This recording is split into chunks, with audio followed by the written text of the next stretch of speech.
Hare Krishna, please accept my humble respects. There is ecstasy in Srila Prabhupada's books.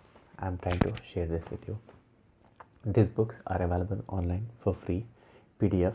Better yet, order them at krishna.com or give me a call and I'll get them shipped to you. I'm reading from Srimad Bhagavatam, 11th canto, 8th chapter, 19th sloka. This sloka discusses the importance of controlling the tongue in two ways: what we speak and what we eat. Jihvaya ati pramatinya jana rasa vimohita mrityum ruchati asad buddhi menatu badisai yatha. Just as fish, incited by the desire to enjoy his tongue, is fatally trapped on the fisherman's hook, similarly, a foolish person is bewildered by the extremely disturbing urges of the tongue and thus is ruined. Practically, this is the state of the whole society. We are all trying to satisfy our tongue. We're doing so many bad things to plants, animals and other human beings with our tongue, and the phantasmagoria of sense pleasure, we have not found it yet. Instead, real happiness is in connecting with our inner self via yoga, meditation, reading Bhagavad Gita and eating food offered to God, Krishna Prasadam. I'll share an experience with you. One day I went to this place, Dham, New Vrindavan. New Vrindavan in West Virginia, Palace of Gold. It's a beautiful place. Visit it when you can. And I ate the food and I was thinking, the cook stole my heart because the food was so nicely made. What does it take for us to get there? By offering the food to Lord Krishna and improving our consciousness, our quality of cooking improves. Anyway, back to Srila Prabhupada's purport. The fisherman places a meaty bait on a sharp hook and easily attracts the unintelligent fish who is greedy to enjoy its tongue.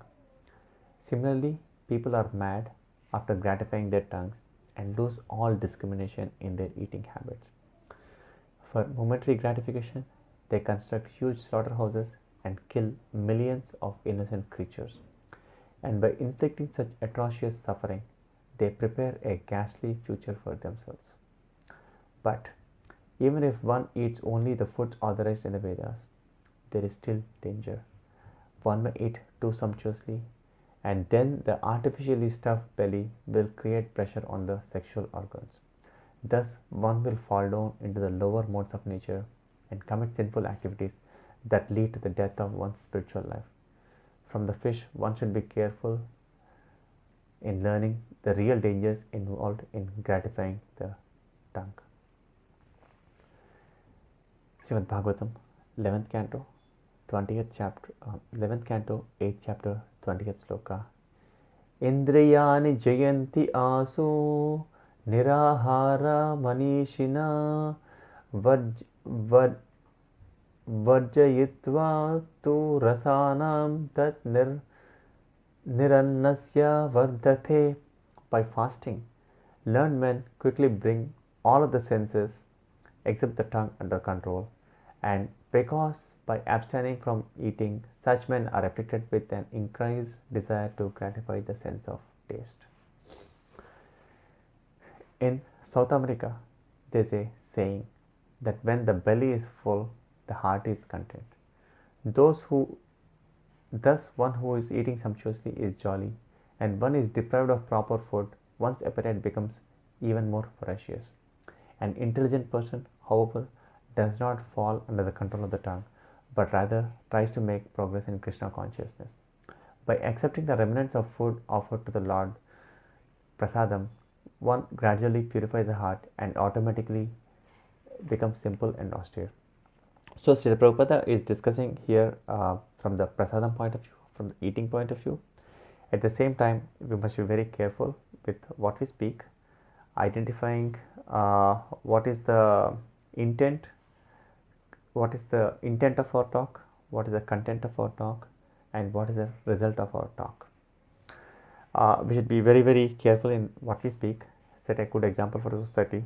I practically know many people who have taken up devotional service bhakti, but still they don't watch what they speak, and they create so much damage to themselves and the people around us via their tongue. We must be very careful about this behavior. In this connection, I am reading from the purport again. In this connection, Srila Bhakti Siddhanta Saraswati Thakura states that the business of the tongue is to gratify itself with varieties of flavor. But by wandering in the 12 holy forests of Brajamandala, one can be freed from the flavors of material sense gratification. The 5 principal divisions of material relationships are neutral admiration, Santa, servitude, Dasya, friendship, Sakya, parental affection, Vatsalya, and conjugal love, Madhurya. The 7 subordinate features of material relationships are material humor, astonishment, chivalry, compassion, anger, dread, and ghastliness. Originally, these 12 prasars, or the flavor of relationships, are exchanged between God, Supreme Personality of Godhead, Krishna, and the living entity in the spiritual world. But by wandering in the 12 forests of Vrindavana, one can re-spiritualize the 12 favors of personal existence. Thus, one will become a liberated soul, free from all material desires. If one artificially tries to give up sense gratification, especially that of the tongue, the attempt will be a failure. In fact, one's desire for sense gratification will increase as a result of artificial deprivation. Only by experiencing real spiritual pleasure in relationship with Krishna can one give up material desires. Param drishva nivartate.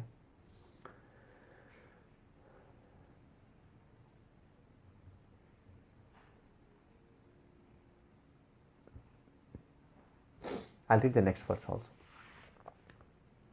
Tavad jitendriya nasya vichitanya indriya puman na jayet rasanam yavad jitam sarvam jite rase.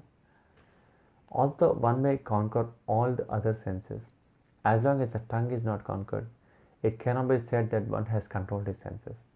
However, if one is able to control the tongue, then one is understood to be in the full control of all the senses. By eating, purport by Srila Prabhupada. By eating, one gives energy and activity to all the senses, and thus if the tongue is uncontrolled, all of the senses will be dragged down to the material platform of existence.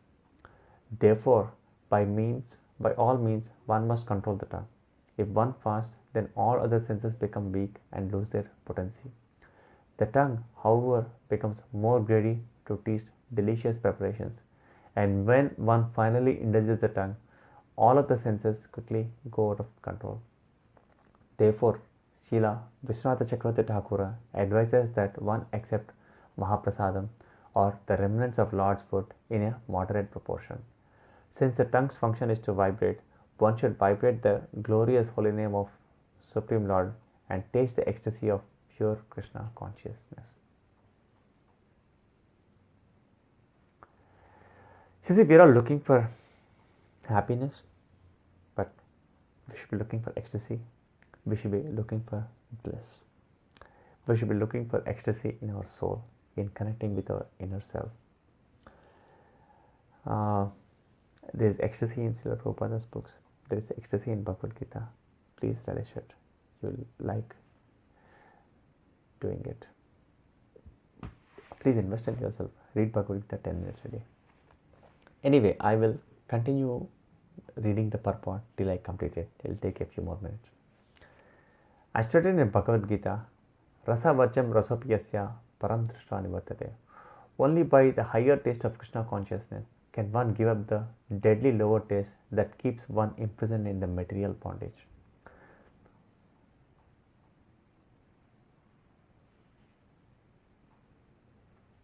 One becomes particularly victimized by the tongue, belly, and genitals, which exert intolerable pressure on the conditioned soul.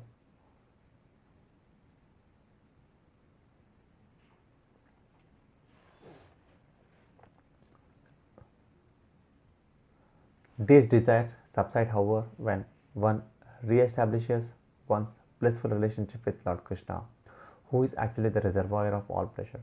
One who is attached to the taste of Krishna consciousness automatically follows all the rules and regulations of religious life due to spontaneous attraction to Visuddha Sattva, or the mode of pure goodness. Without such spontaneous attraction, one is certainly bewildered by the pushing of the material senses.